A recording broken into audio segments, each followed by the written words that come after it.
No, it was a gimmick at the beginning, but we've got a lot of fuel going. We've got a lot of fired football coaches out there, and to be honest with you, we want to get back to the game and create some awareness out there that the game needs help. Every year the coaches get paid less and less, the budget gets less and less, and we want to encourage kids to play. We want to thank the coaches that are coaching, and when you get back in the state of Ohio, you know football is really important. If what I've studied about you is accurate, I know you spent about 800 hours watching the Bengals and Texans this week. What is it about these Cincinnati Bengals? This is a well-put-together team, isn't it? Well, they're healthy. Yeah. If you look at them carefully, they don't have anybody hurt. Last year, everybody blames Andy Dalton. I didn't see A.J. Green. I didn't see Tyler Eifert. I didn't see Marvin Jones. I didn't see Perfect either. And you know, they had a lot of guys that were coming off injuries, like Geno Atkins. They're healthy. They're flying around. They're doing it with all three phases. Got to credit Marvin Lewis. Got to credit Mike Brown. And they're a physical group.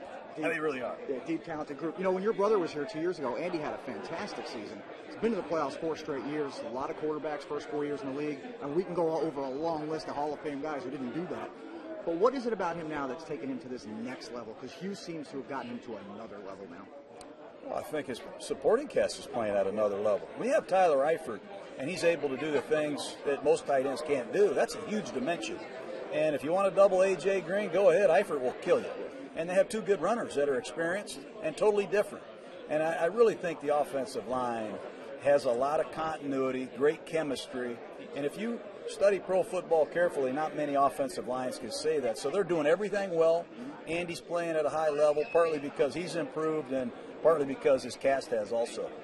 When you're working, it appears as if you have the same enthusiasm for TV that you did when you were on the sidelines. Do you? Are you loving this as much?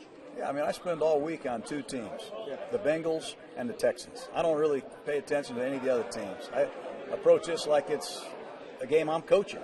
And I get excited for the kickoff, and I get excited for the adjustments and the strategy, and I really get excited for undefeated teams. We had Carolina a couple of weeks ago, got to see them at close range, and I'm really excited to watch the Bengals. All right. Coach, let you get to it. Yeah, thank you. Nice to meet you. Being here with the players and the students. Well, number one, we want to thank the coaches for all the effort that they put forth. And number 2, we want to encourage the kids to keep playing. And we want to create an awareness out there that high school football, youth sports in general, needs help. And if you can afford a couple dollars to give back to the game of high school football or your local youth sports, please do, because these kids need to play and they got to keep playing. And I think Dick's Sporting Goods is the ambassador of youth sports. I really do, and I'm proud to be associated with the Sports Matter program, and please get involved and support your local youth sports. What do you plan to say to these players, these student athletes? Just going to congratulate them on completing the season. Hopefully they learn some valuable lessons. I want them to go back to school, work harder in the classroom, work harder in the weight room. I want them to encourage some of the other students to come out and play too, because this game can teach you some great lessons in life.